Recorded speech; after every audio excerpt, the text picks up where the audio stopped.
Bonjour, bienvenue. Aujourd'hui, nous allons parler des formalités de création d'entreprise. Alors, d'emblée, il faut préciser que l'entreprise, c'est un acteur principal du monde des affaires.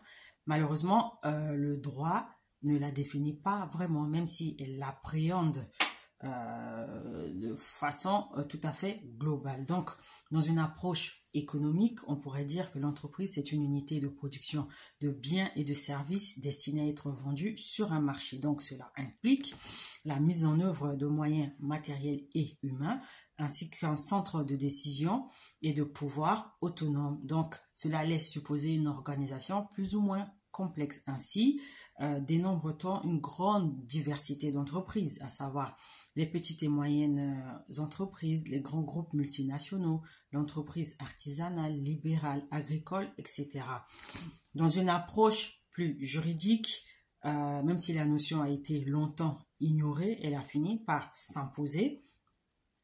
En effet, à l'origine, le Code du commerce ne traitait que du commerçant, du fonds de commerce et des sociétés. Donc, désormais, cette notion, elle est appréhendée par le droit. Donc, globalement, on peut dire que l'entreprise, c'est une structure juridique et un environnement économique organisé permettant la réalisation de projets de nature entrepreneuriale. Donc, les formalités de création d'entreprise se font par l'intermédiaire d'un dépôt de dossier en ligne via le guichet unique. Donc, le guichet unique a remplacé depuis le 1er janvier 2023 les centres de formalité des entreprises. Ce guichet unique est placé sous la gestion exclusive de l'INPI, qui est l'Institut national de la propriété industrielle. Donc, les CFE ont été définitivement supprimés et le respect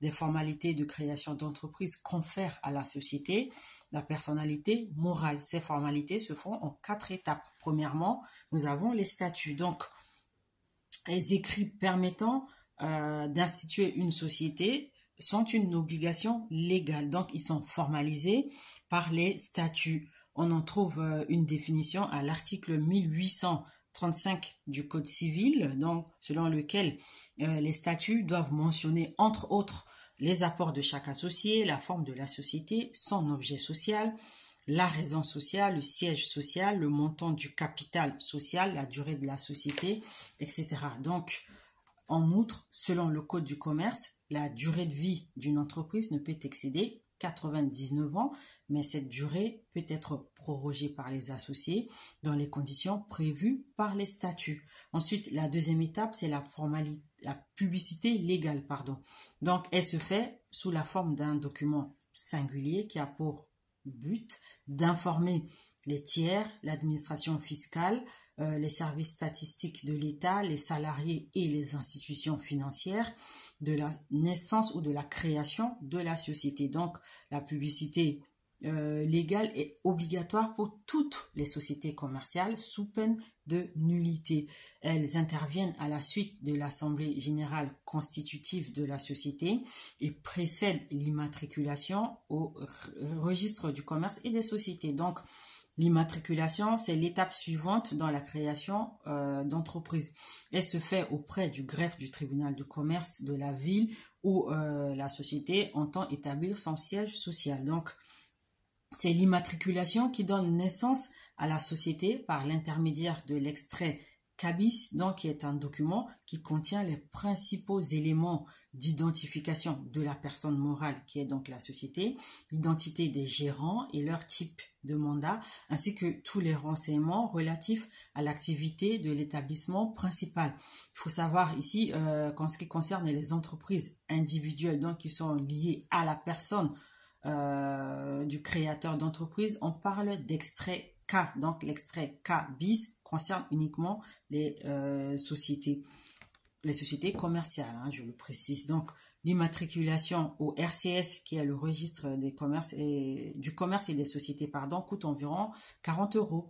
Mais l'immatriculation au registre ou au répertoire des métiers coûte 130 €. Il faut savoir que ces montants varient selon les départements.